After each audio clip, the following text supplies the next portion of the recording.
Melanie, you kind of touched on this a little bit. So I'm going to ask this question of you first. How do you prepare yourself with the increased amount of screen time? What routines do you usually engage in to prepare for virtual professional meetings, for example? Can you kind of share that with us? Yeah, so like you said, I did kind of touch on that. So treating, I think working from home full time, you still have to treat it like you're going into the office. I think in some ways, especially with the video calls. So you know, the things that you would do before you go into the office, you can still do from home, even though your commute is only 5 minutes, and you know, maybe your business on top and yoga pants on the bottom. Which is totally fine, but there is something, you know, that I think that there is in the law firm culture. Of course, you know, there's the dress code, not necessarily suits anymore, but still dressing nicely. And I think that can also come across in the video conferences that we have with clients and you know, people that we're trying to connect with. So a little bit, you know, err on the side of still keeping it business casual, and because that helps the attitude. So the other thing is, you know, be aware of your background. I've seen some like sometimes you reveal too much about your personality if you don't watch what's in the background. And I've seen some effective uses of just those folding screens so that, you know, you can't see, you know, maybe the messy shelves that are in the back. You know, Trish has lovely shelves in the back, but I've seen some stuffed with things that it does decrease a little bit from the professional feel of a call like that.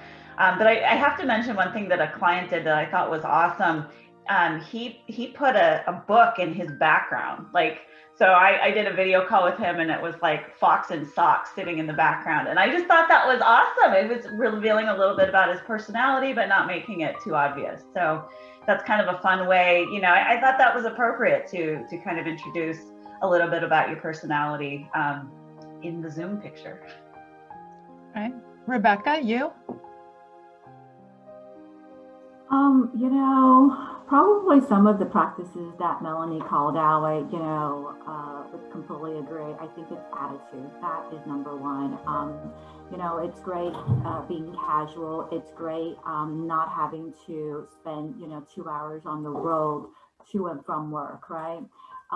But we can't totally negate, that time, right? Just because, to Melanie's point, it's now more of a 5 minutes commute.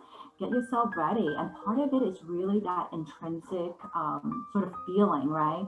Hey, I'm going to, put a little bit of lipstick on, give myself a little color. I'm going to do my hair, and it still feels like you're ready for success. And part of it, really drives into, I think personally for me, psyche-wise, right? Just, gets me motivated in that sense. Yeah. Trish, how about you?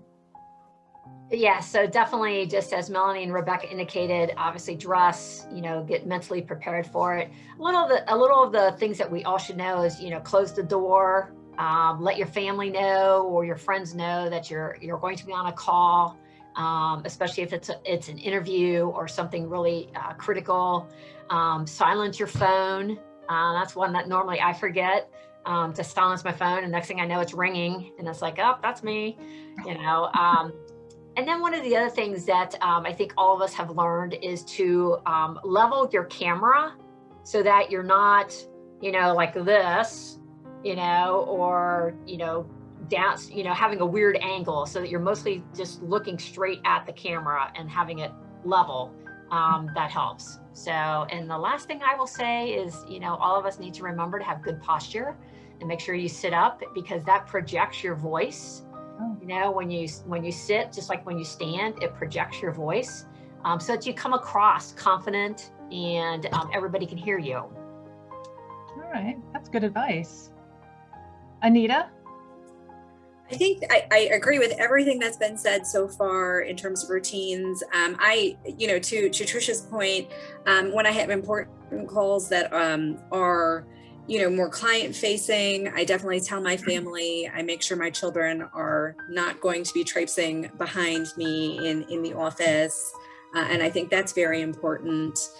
Also, something that also goes to a point Trish made, I sometimes will, depending on the type of call, especially if it's client facing, I will go ahead and close out my email so I don't have the temptation to read it, because I want to be attentive in the same way that I would be, in an in-person meeting. I don't want to ever give the impression that whoever I'm speaking to is not my first priority. So I think that is a little bit of a shift that, when you're in a meeting face to face, you can silence your phone, you can put it in your bag. But I think we should all be thinking of ways to do the same thing with all of the media that we're surrounded with while on a Zoom call.